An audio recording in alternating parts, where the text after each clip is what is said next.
आप देख रहे हैं लाइव इंडिया हर पल। नमस्कार, लाइव इंडिया में आपका स्वागत है। मैंने सम्राट ऑपरेशन सिंधु के तहत इजराइल से निकाले गए 165 भारतीय नागरिकों के पहले जत्थे को लेकर पहली फ्लाइट दिल्ली पहुंची। विदेश राज्य मंत्री पवित्रा मार्गरीटा ने नागरिकों का स्वागत किया। शुक्ला है भैया, आप इस टाइम कहाँ से फ्लाइट पकड़ के आ रहे हैं? मैं अभी इजराइल से आ रहा हूँ। हमारी फ्लाइट जॉर्डन से थी और अभी हम यहाँ पहुँचे हैं जैसे आधा घंटे पहले। भैया, आपको वहाँ कितना टाइम हो गया?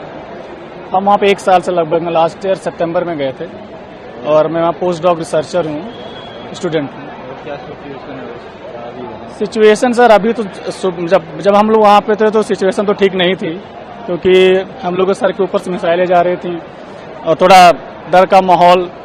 हम लोग हॉस्टल में रहते थे तो सायरन बजते हैं रात भर, फिर हम लोग अंदर बंकर में जाते हैं तो बट और जगह की अपेक्षा मेरी जगह में थोड़ा सा सिचुएशन ठीक थी, क्योंकि मैं जेरूसलम में था, बट चीज़ें फिर भी डरावनी थी। और जैसे कि इंडियन गवर्नमेंट ने हेल्प करी तो क्या कहना चाहेंगे? जी बिल्कुल, मतलब भारत सरकार ने जो मदद की हम लोग वहाँ से निकालने में, उसके लिए उनका बहुत बहुत धन्यवाद। इंडियन एम्बेसी को, इंडियन एम्बेसी सारे ऑफिशियल्स को, जॉर्डन में जो इंडियन एम्बेसी के लोग हैं, कुवैत में जो इंडियन एम्बेसी के लोग, बहुत हेल्प की, बहुत ही चैनलाइज तरीके से, बहुत प्रॉपर की 160 लोगों को निकालना वहाँ से, इट वॉज वेरी नाइस। और सबको प्रॉपर उनका मतलब खाना पीना पानी सब कुछ सारी व्यवस्थाएं दी गई हैं। थोड़ा सा फ्लाइट डिले हुआ क्योंकि हमारे एयर स्पेस में इशू हो गया था कल रात में कतर में, उसकी वजह से अदरवाइज हम लोगों को कोई दिक्कत नहीं। Embassies people are very nice, उन्होंने बहुत हेल्प की हम लोगों की, दे आर वेरी काइंड। और इवन अभी भी यहाँ भी आते वक्त उन्होंने बहुत सारी हेल्प की हम लोगों की, तो like we are very thankful to them. और yes, thank you so much, thanks to Indian government. Jeeva Jafri. आप कहाँ की रहने वाली हैं आप? मैं नागपुर से हूँ। क्या कहेंगी आप लोगों को इंडिया लाया गया है वापस? बहुत बहुत मेहरबानी, बहुत खुशहाली हुआ, बहुत अच्छा भी लगा। वहाँ हम लोग बहुत 19 तारीख को हम लोग के फ्लाइट थे तो कैंसिल हो गए, तो हम लोग को बहुत तकलीफ हुआ। यहाँ आने के लिए बहुत बेचैनी हो रहा था, यहाँ पहुँच कर बहुत खुशहाली हुआ। Thank you. आप क्या नाम है आपका? मेरा नाम बलजिंदर कौर है। मैम, कहाँ की रहने वाली हैं? मैं पंजाब की रहने वाली हूँ, लेकिन अभी तेहरान से आ रही हूँ। कैसा महसूस कर रही हैं सबसे पहले अपने देश में? बहुत अच्छा, अपना देश अपना ही है, लेकिन वहाँ भी हमें कोई तकलीफ कभी नहीं हुई। बस ये थोड़े दिनों से कुछ हो रहा है तो उस वजह से, अदरवाइज हम वहाँ पे भी सेफ रहते हैं हमेशा। कितने समय से वहाँ रह रही हैं? हम लोग 21 साल से वहाँ रह रहे। ये मेरे हस्बैंड है, ये तो काफी टाइम से वहाँ रह रहे हैं। मैं 21 साल से मैं वहाँ हिंदी टीचर हूँ केंद्रीय विद्यालय में। ऑपरेशन सिंधु को लेकर क्या कहेंगी, जो भारत सरकार के द्वारा चलाया गया, जिसके तहत आप लोगों को लाया गया है? बहुत गर्व की बात है कि कभी भी जब कोई देश पर या कहीं भी हमारे नागरिकों पर कोई ऐसी कोई मुश्किल आती है तो हमारी सरकार हमेशा खड़ी रहती है। तो उसके लिए बहुत बहुत धन्यवाद। और हमारे राजदूत साहब का, स्टाफ का, पूरे का, उनका बहुत बहुत धन्यवाद, जिन्होंने हमें मतलब पूरी हिफाजत के साथ यहाँ तक पहुँचाया। Thank you so much. Thank you. देखो, मेरा नाम त्रिम्बक कोलिया है, बाप का नाम शामराव है। मैं जाके 1.5 महीना हो गया इजराइल। इसके बारे में ना बहुत जोर में चालू हो गया, जे रह गया। शाम को भी होता है, दोपहर को भी होता है, कौन सा भी टाइम में आवाज़ देता है, धड़ाधड़ धड़ाधड़। हम घबर के वापस आया है। सरकार पूरा व्यवस्था सब किया हो किया। मोदी साहब का बहुत मेहरबानी हो गया। धन्यवाद। इंडिया का जितना भी बाकी परिवार वहाँ है ना? लड़का है एक मेरा, इसको बच्चा हो गया, देखने का वास्ते गया था। तो समझ में आया? वापस आ रहे और वहाँ वो उधर ही रहेगा, वो नहीं आएगा। वो हम आया वापस। आने समय आपका फ्लाइट है, पहला फ्लाइट है इसराइल में। हाँ, वो सब खुशी है वापस। वो जाते टाइम भी ऐसा ही हो गया। 1.5 महीना हो गया जाके। कितने लोग तो पता है, मतलब फ्लाइट के अंदर? बहुत बड़ा है ना प्लेट, कम से कम बहुत बड़ा है, बहुत लोग आया। ये 150 लोग होता है इंडिया का, इजराइल से, वो सब आया। वो सिचुएशन कैसे है वहाँ आने समय? सिचुएशन कैसे है? नॉर्मल है? सहज नहीं चालू ही था चालू है। आते टाइम भी 2 टाइम गाड़ी खड़ा करके झाड़ का नीचे दब गया, सब लोग छुपाया ऐसा।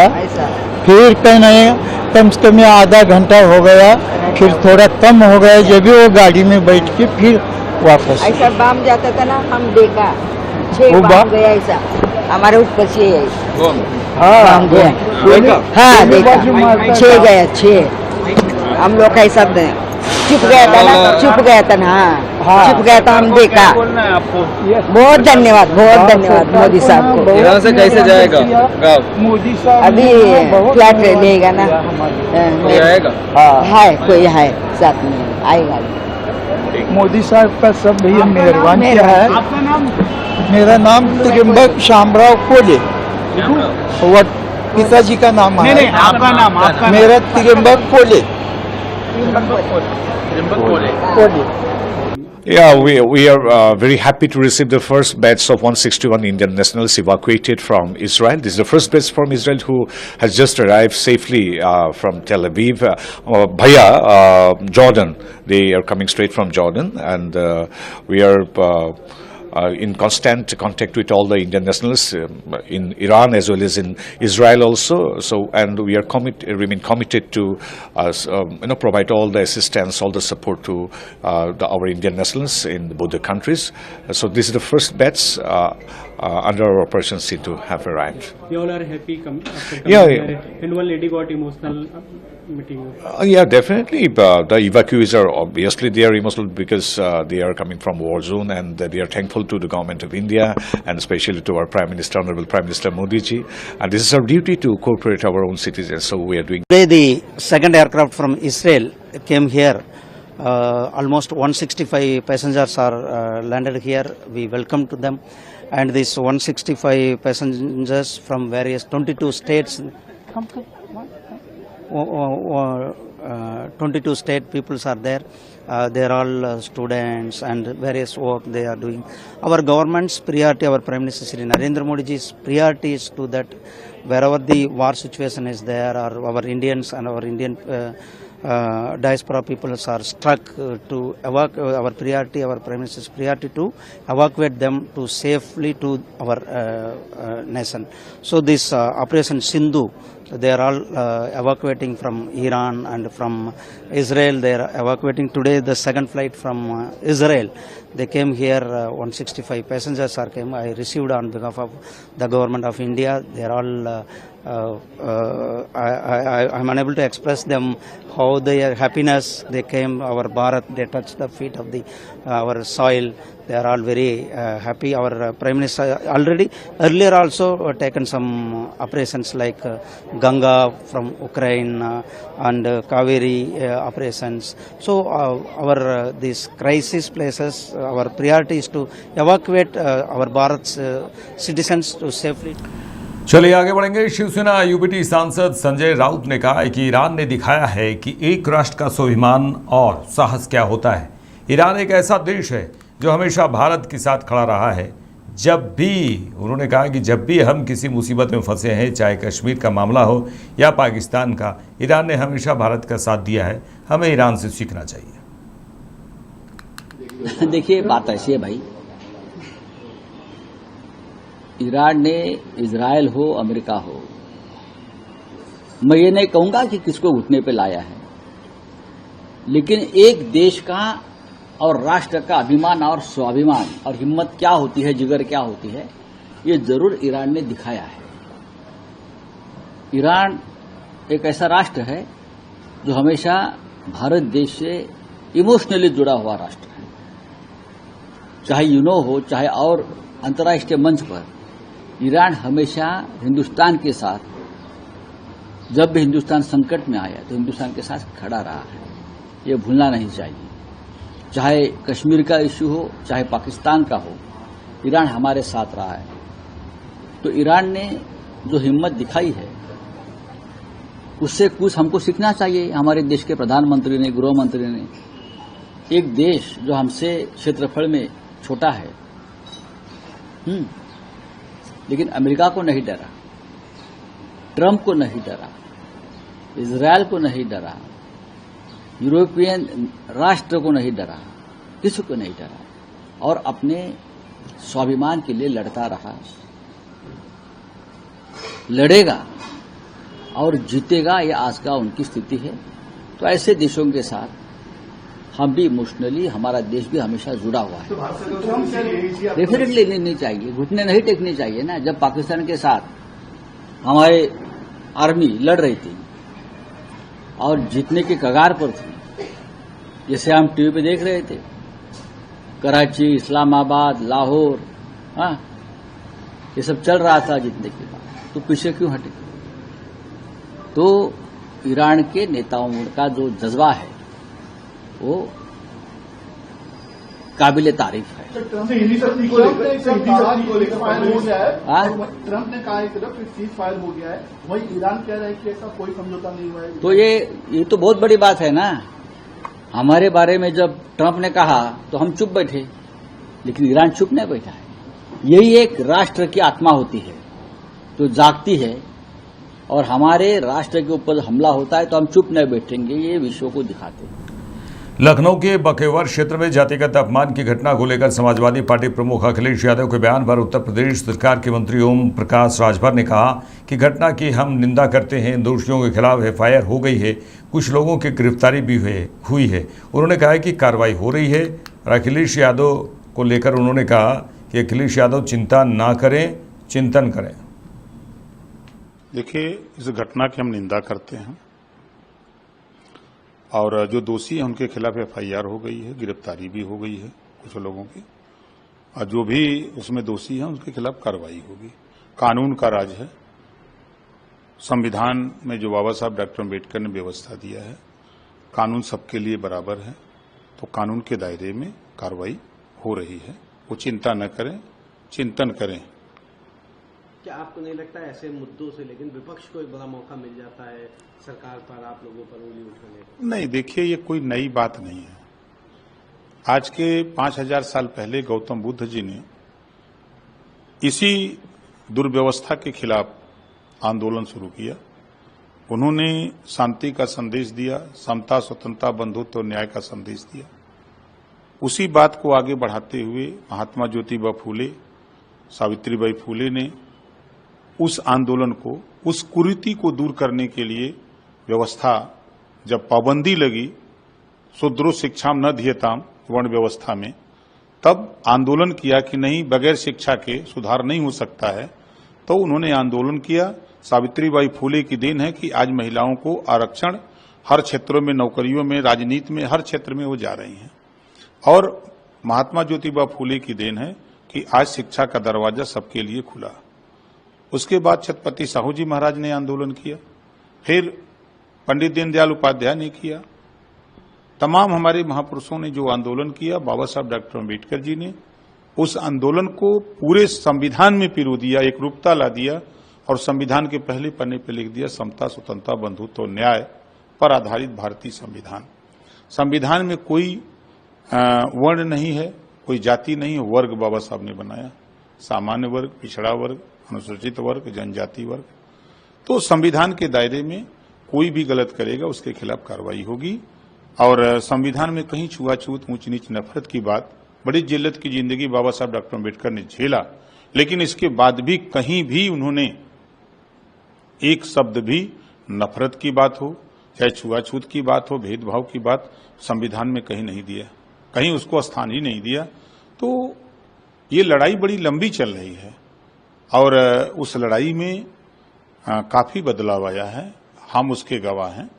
हमारे समय में जब बचपन में जो घटना आई थी और आज जो है, आज जो बचपन है, बड़ा परिवर्तन हुआ। गुजरात में इन दिनों भारी बारिश हो रही है और भारी बारिश के कारण शहर के कई हिस्सों में जल भराव की स्थिति बनी हुई है। हम आपको तस्वीरें दिखा रहे हैं जहां गुजरात में मानसून के सक्रिय होने के बाद राज्य के काफ़ी इलाकों में भारी बारिश हो रही है। सूरत में लगातार तेज बारिश हो रही है। तेज बारिश के कारण शहर और ज़िले के निचले इलाके जलमग्न हो गए हैं और कई जगहों पर पानी भर गया है। बच्चों की सुरक्षा को ध्यान में रखते हुए स्कूलों में छुट्टी घोषित कर दी गई है। सूरत सेंट्रल बस स्टेशन से चलने वाली एसटी बस सेवाएं अस्थायी रूप से बंद कर दी गई हैं। ड्राइवरों को पानी भरे इलाकों में बस न ले जाने के निर्देश दिए गए हैं। प्रशासन द्वारा पानी में फंसे लोगों के लिए लगातार रेस्क्यू ऑपरेशन चलाया जा रहा है और नागरिकों को सतर्क रहने की सलाह दी गई है। भारतीय मौसम विभाग IMD ने अगले कुछ दिनों तक बारिश जारी रहने की चेतावनी दी है।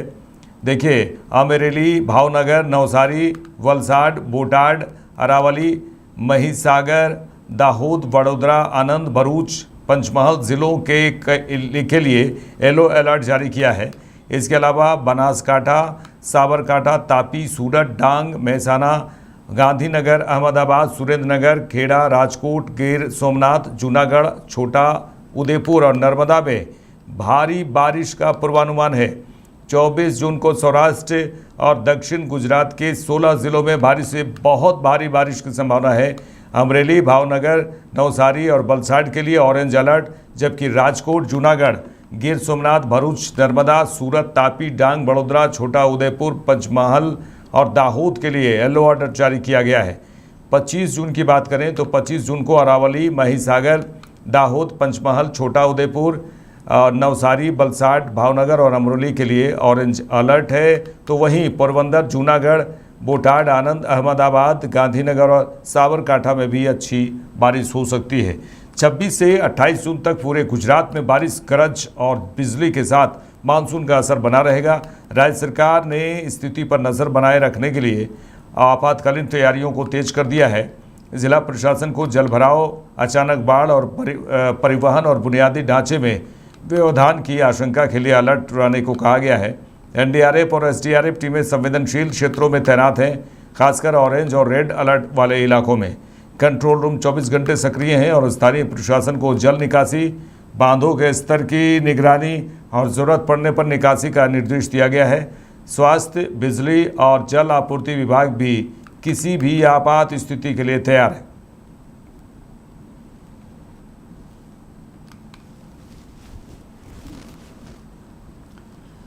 चलिए आगे बढ़ेंगे। पश्चिम बंगाल बीजेपी नेता दिलीप घोष ने कहा है कि बंगाल में चुनाव आते ही लोगों को डर बना रहता है कि खून खराबा होगा या फिर यहां पर नामांकन से लेकर चुनाव नतीजों तक हिंसा होती है। उन्होंने कहा और हिंसा को लेकर उन्होंने चिंता जताई है कि जब भी चुनाव का मौसम आता है, चुनाव की शुरुआत होती है, चुनाव की बात होती है और हिंसा शुरू हो जाती है। उन्होंने कहा या तो पहले हत्या होगी या फिर बाद में होगी, चुनाव के बाद होगी या पहले होगी, उन्होंने कहा।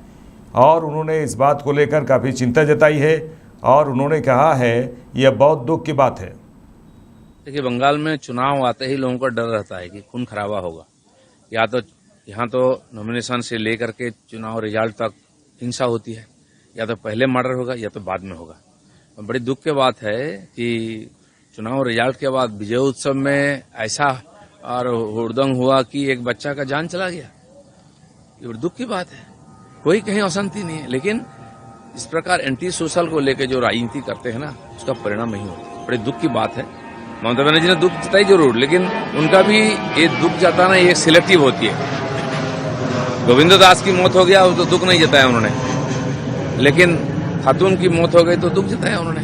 तो यहाँ भी सिलेक्टिव होती है, दुर्भाग्यजनक है। राजद अध्यक्ष पद के लिए लालू प्रसाद यादव के नामांकन भरने पर बिहार के डिप्टी CM विजय कुमार सिन्हा ने कहा है कि लोकनायक जयप्रकाश नारायण जी के ये ऐसे शिष्य हैं जो लोकतंत्र को कलंकित किए। उन्होंने कहा लालू प्रसाद यादव पर सीधे निशाना साधते हुए कहा और राजद पर भी कि ये राजद संस्कृति ने बिहार को बर्बाद कर दिया है।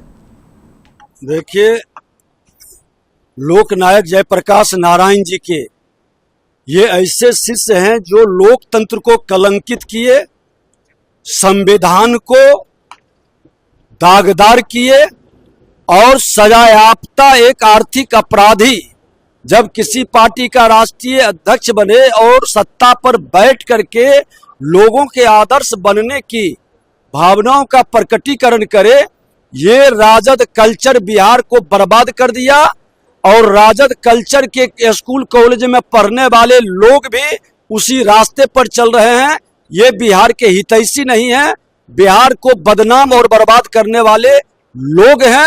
राजद आज भी नहीं सुधरा है, कल भी नहीं सुधरेगा। कोई नामांकन नहीं हुआ है, क्यों होगा?